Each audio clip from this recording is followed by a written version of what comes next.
এই পুরো ব্যাপারটির একটি স্বচ্ছতা প্রয়োজন।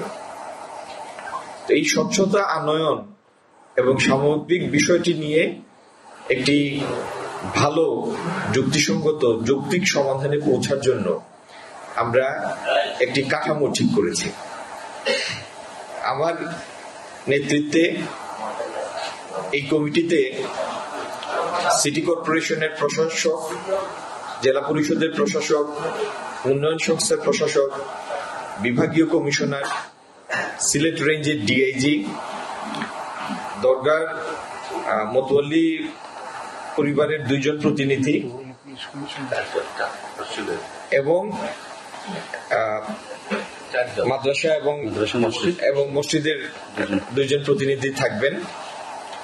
সিলেট এসএমপির কমিশনার থাকবেন, রেঞ্জ ডিআইজি থাকবেন।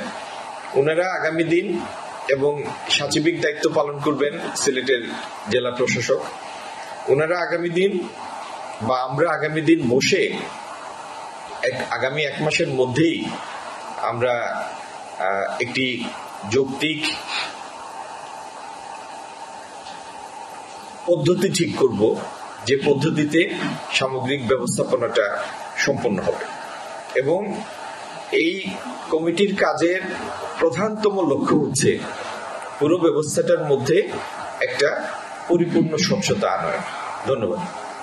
আমাদের কাজের ধারা এই কমিটি স্থির করার পূর্ব পর্যন্ত যেভাবে বাক্সে টাকা আসে সেইভাবে টাকা আসবে।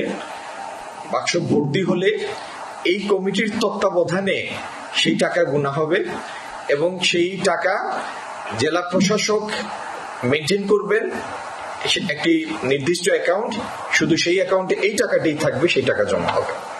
এর উপর সিসিটিভি আছে, সিসি ক্যামেরা আছে আমার জানা মতে।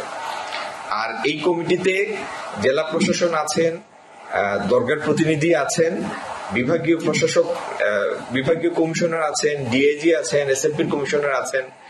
আমার ডানে বায়ে যারা আছেন তারা সবাই এই কমিটিতে। সুতরাং সবার উপস্থিতিতেই টাকাটি গুনা হবে, স্বচ্ছ প্রক্রিয়ায় হবে এবং সেই গণনার পরে সেই টাকাটা জেলা প্রশাসক অপারেট করেন একটা নির্দিষ্ট অ্যাকাউন্টে যাবে।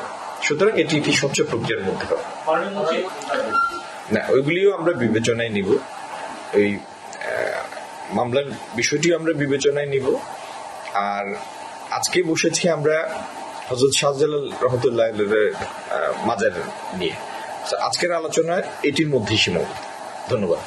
সরকারের মন্ত্রী, জেলা প্রশাসন, বিভাগীয় প্রশাসন, পুলিশ প্রশাসন সবই সরকারের অংশ এবং প্রত্যেকের কাজের দেখাশোনার দায়িত্ব রুলস অফ বিজনেস অনুযায়ী এটা উপযুক্ত কর্তৃপক্ষের কাছে ন্যস্ত আছে। কারা কোনটার দেখভাল করবেন, কারা কাদের জবাবদিহির কর্তৃপক্ষ, ওই আলাপে আমি আর যাচ্ছি না। পিছনের দিকে তাকানোর থেকে সামনের দিকে তাকানো ভালো।